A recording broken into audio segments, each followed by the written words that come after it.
Okay, so shade the following regions. We have these from past papers, and then we have these cases where you have shaded regions, and then you have to describe the shaded regions using set notations. So just a quick one. Let's start with this. So shade the following regions. In order for you to shade, you have to come up with something like this. Just take a simple sketch to guide you before you make the actual shade. So we have A intersection B complement. So if this is A, B, and C, then A intersection B is here, then complement will be everything outside the intersection set. So you can shade this, leaving this part unshaded, and then now you want to intersect this with C. So now to intersect this with C, just go to C and shade the set C, then like this. So now when you want to figure out which area is A intersection B complement intersection C, then just check the region which has been shaded twice. Because this is the intersection, it means it has to be in both this shaded region, the region shaded with these lines, and then the region shaded with lines like this. So the region we're looking for right now is this part here. So you can shade this region like so.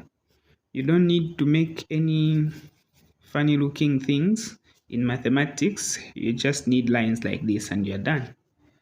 And then the second one, we have A union B complement intersection C. So every time you see the word intersection, just look for the region which will be shaded twice. So this is A, B, C. A, B, C. So we want A union B first and then C. So let's start by shading A union B complement. So A union B is everything that is in A and B combined. So when you say complement, you want to shade everything except for A union B, like this. And then now we can shade C. So C is like this. So now check the region that has been shaded twice. That region is your region of interest. So as you can see, this entire thing here has only been shaded once, and then this part has been shaded once as well together with this, but this part here has been shaded twice. So this is our guy. So you can just shade this like that and you're done. This is A union B. As you can see, A union B is not shaded because it's complement, and then intersection C, like that. Next, we have B intersection A, and then intersection, open brackets, A intersection C. So to do this, you can just follow the same procedure. So you have your A, your B, and your C. So we can start with B complement. B complement here is everything outside B, so you can shade that with lines like these. And then after this, shade A intersection C.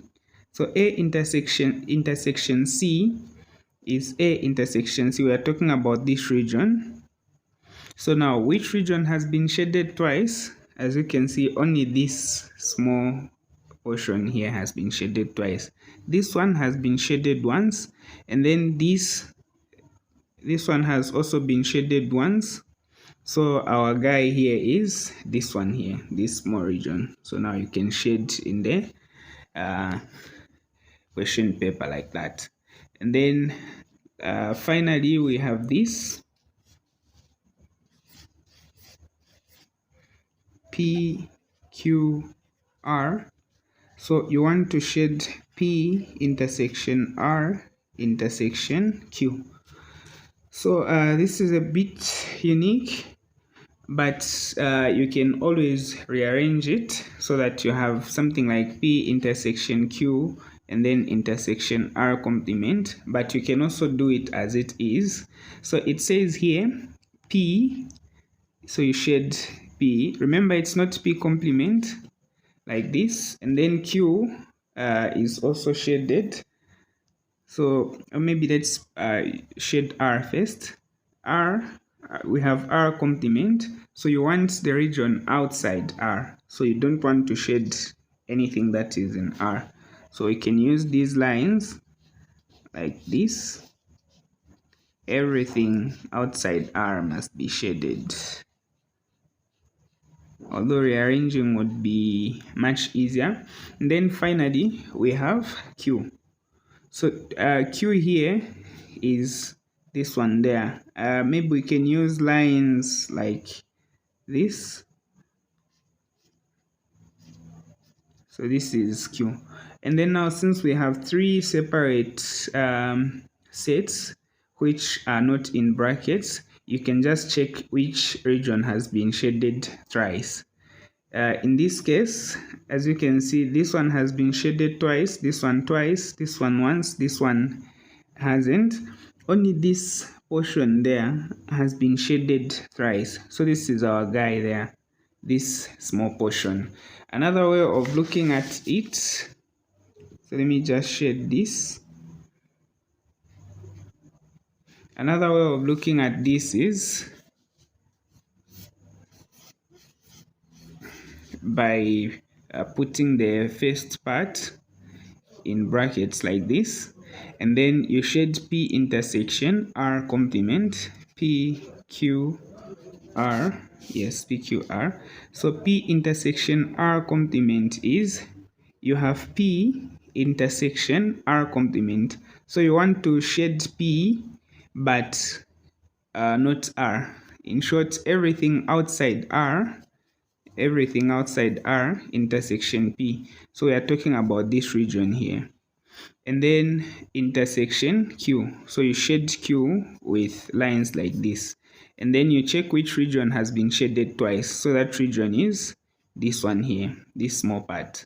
So that's our guy. Either way, you still get it right. Or you can say P intersection Q, and then in brackets, intersection R complement. These things, what's the word? The order doesn't matter. I can't really remember the word. They are commutative. Huh? So whether you say P intersection Q intersection R, and then you put the brackets like this, it's still correct. Or you decide to start with something like this, the answer will still be the same. Just make sure that before you rearrange, ensure that you have no brackets. If you have brackets and then you have something like this, then it may not work. This will follow a different pattern, which we don't normally look at this early stage. So let's move on to part B.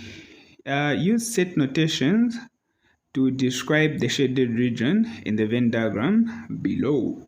So this is 2024. So to see which region has been shaded, first of all, you can see that nothing in A has been shaded. So this tells you that your answer should have something like A complement, because everything is outside A. And then A complement refers to this region here, everything except for the set A. So now A complement